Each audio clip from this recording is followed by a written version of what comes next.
Bom dia, meus amados irmãos, que a graça e a paz do Senhor Jesus seja com todos. Estamos juntos em mais uma manhã e hoje para falarmos do assunto a perseverança dos santos ou a perseverança dos salvos, como dizem alguns. Nós sabemos que esse assunto nem todos fecham na mesma ideia, mas nós queremos expor a palavra de Deus para que todos saibam como que nós cremos, não é? E o porquê nós cremos desta forma. Vejamos lá em João 6,38, Jesus vai dizer o seguinte: porque eu desci do céu, não para fazer a minha vontade, mas a vontade daquele que me enviou. E a vontade do que me enviou é esta: que eu não perca nenhum daqueles que me deu, ou nenhum de todos aqueles que me deu, mas que eu o ressuscite no último dia. Porquanto esta é a vontade do meu Pai, que todo aquele que vê o Filho e crê nele tenha a vida eterna, e eu o ressuscite no último dia. Meus queridos, se a vontade do Pai é que Jesus não perca nenhum daqueles que o receberam como Salvador, será que ele vai perder? E João 10, 27 a 29, a palavra de Deus diz assim: as minhas ovelhas ouvem a minha voz, eu as conheço e elas me seguem. Então, se é ovelha de Jesus, ouve, obedece a Jesus. Se não ouve, se não obedece, se não segue, não é ovelha do Senhor Jesus, porque diz: as minhas ovelhas faz isso, não é? E eu lhes dou a vida eterna. Queridos, o que significa a palavra eterna? Como é que eu posso ter uma vida eterna hoje, isto é, uma vida que nunca acaba, e depois não ter mais esta vida amanhã? Então, isto não está correto, este pensamento, né? E veja a próxima frase: e jamais perecerão. Jamais. O que significa a palavra jamais? Nunca, de modo nenhum se perderão, não é? E depois, na sequência, ele vai dizer: e ninguém as arrebatará da minha mão. Meus amados, faz de conta que nós somos esta caneta. Jesus está dizendo: eu seguro você nas minhas mãos. Não sou eu que seguro a mão de Jesus, Jesus segura a minha mão. E depois, continuando, ele diz que estamos seguros na mão do Filho e na mão do Pai.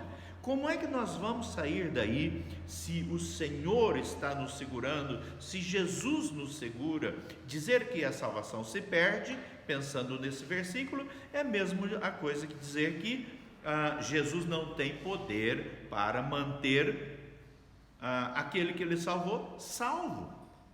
Romanos 8:1, que nós já vimos, não é? Não há nenhuma condenação para aqueles que estão em Cristo.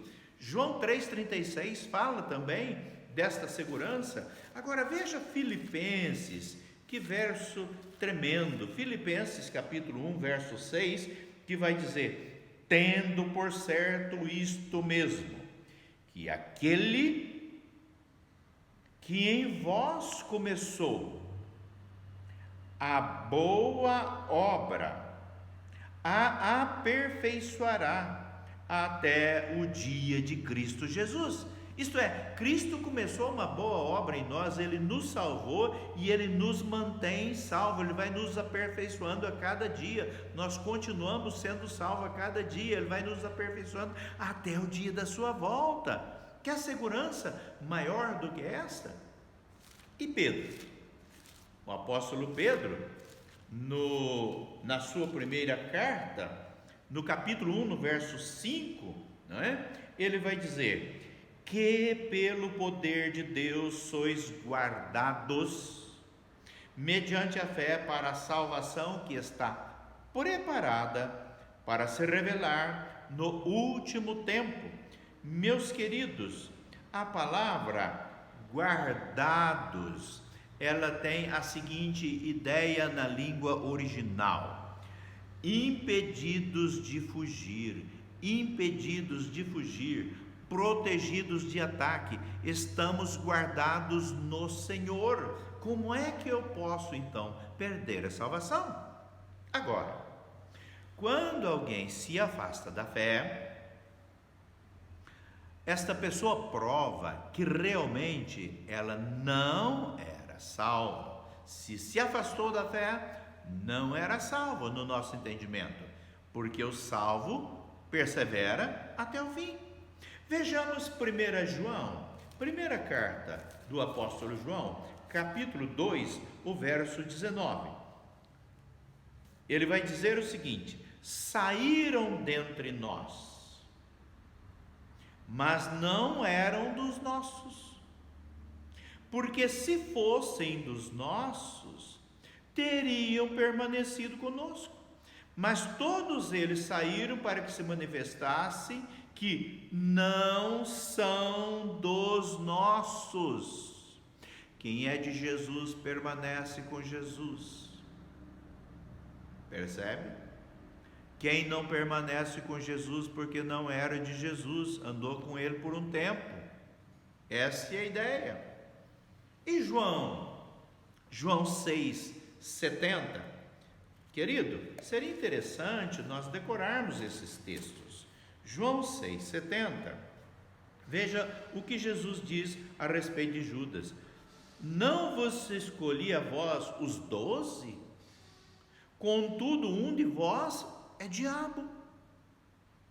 E esta ideia fecha na oração intercessória de Jesus, lá em João 17:12, que diz o seguinte: enquanto eu estava com eles, eu os guardava no teu nome, que me deste, e os conservei, e nenhum deles se perdeu, senão o filho da perdição, para que se cumprissem as escrituras.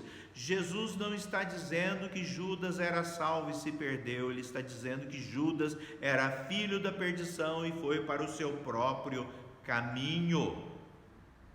Queridos, conclusão: o salvo não se perde. Se alguém se perde, é porque não é salvo. Vejamos dois exemplos: Pedro e Judas. Os dois traíram Jesus. Mas qual foi a atitude de Pedro, que era salvo? Pedro se arrependeu, chorou amargamente, voltou para Jesus, foi restaurado, encontrou perdão. E a atitude de Judas? Sentiu remorso e foi se enforcar, foi para o seu próprio lugar. Então, querido, vamos para a nossa perguntinha de todo final. Você tem certeza da sua salvação? Já aceitou Jesus como Salvador? Se você não aceitou ou está em dúvida quanto à sua salvação, aceite Jesus agora, abra o coração e deixe Cristo entrar na sua vida. Se as suas atitudes têm demonstrado que não é uma atitude de salvo, se arrependa, entregue-se a Jesus, ou corrija a rota da sua vida, porque o salvo não permanece no erro. Falaremos nisso mais à frente. Que Deus o abençoe, que a graça e a paz do Senhor Jesus Cristo seja com você, com a sua família e com seus amigos. Amém.